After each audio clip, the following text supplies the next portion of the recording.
El concepte de defensor del poble és un concepte que sempre ha estat molt present en les diferents civilitzacions, però és amb l'aparició de la democràcia quan adquireix la seva màxima importància. Normalment és una figura que la trobem en grans ciutats i també en els països, però el curiós d'aquest poble de Cruïlles, Sant Sadurní de l'Heura i Monells és que tenen un defensor del poble malgrat ser un poble ben petit. Avui coneixerem la feina i les característiques del defensor del poble. El Defensor de la Societat és una institució bàsicament democràtica que crea l'Ajuntament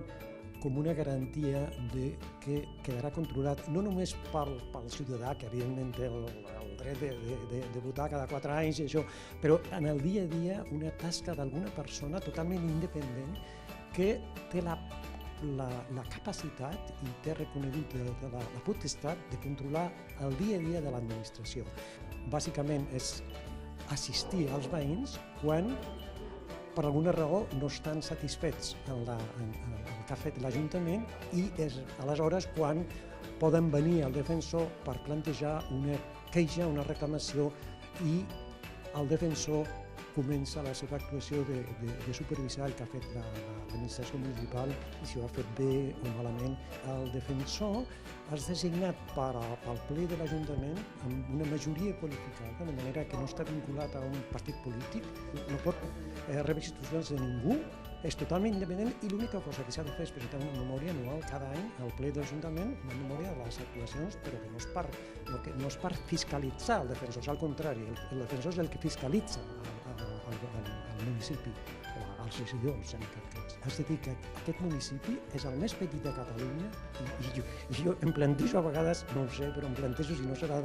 d'Europa, el més petit en la figura de l'ombudsman, del defensor. En un poquet tan petit, el defensor és un veí molt conegut i t'agafen al carrer i et demanen qualsevol cosa, o sigui que de tot. Potser que n'hi ha una preocupació major per qüestions de medi ambient, qüestions de deixalles també. Aquí és veritat que al principi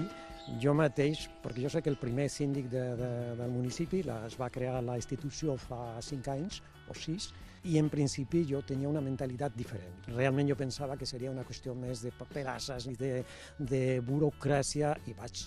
immediatament em vaig adonar que això és impossible, un pobret com aquí perquè t'agafen al carrer com passa amb l'alcalde i l'alcalde és una persona,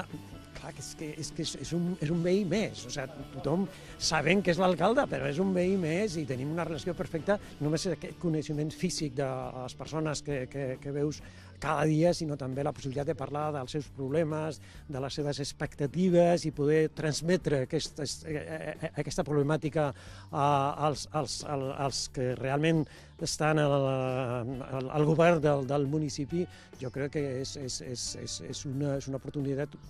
excel·lent, única. Nosaltres, tots els síndics de Catalunya, tenim una organització, una associació que es diu el Fòrum de Síndics, té una mica, el nom és una mica llarg, però és igual, el Fòrum de Síndics, per fer-ho més curt, de Catalunya, i ens reunim de quan en quan, tenim una assemblea general cada any, i en aquest fòrum, imagina que està, no sé, la síndica de Barcelona, o el defensor de Girona, o el de Lleida, i també el de Cruïlles, que com he dit abans és el poblet més petit. La problemàtica d'ells, en aquestes grans capitals, és el trànsit, és la pobresa energètica, els desnonaments, i els meus companys diuen, no, és que ha de ser molt difícil perquè segur que tothom està constantment, no sé, plantejant perquè et troben al carrer, no, al contrari, no, jo crec que s'ha creat una relació molt convenient per tothom i com he dit abans, és que jo no rebo una queixa cada dia, al contrari, a vegades són coses molt simples que s'arreglen amb una mica de bona voluntat i bona voluntat per part meva, que és la meva obligació i la meva responsabilitat, però també per part de l'Ajuntament, no és complicat. És que són problemàtiques diferents, a vegades, no sé, aquí interessa què passa amb els senglars, que venen molt a prop de les cases, dels disseminats aquí que tenim, i clar, aquí no tenim trànsit, però tenim animals i tenim gossos que a vegades, no sé, borden i aquestes coses. I jo el que faig és que jo presento en principi, si és una qüestió simple, vinc a l'Ajuntament, parlo fins i tot amb algun funcionari de l'Ajuntament, i si és una mica més complicat ja faig un escrit, presento un escrit formalment a la Junta de Govern. No tinc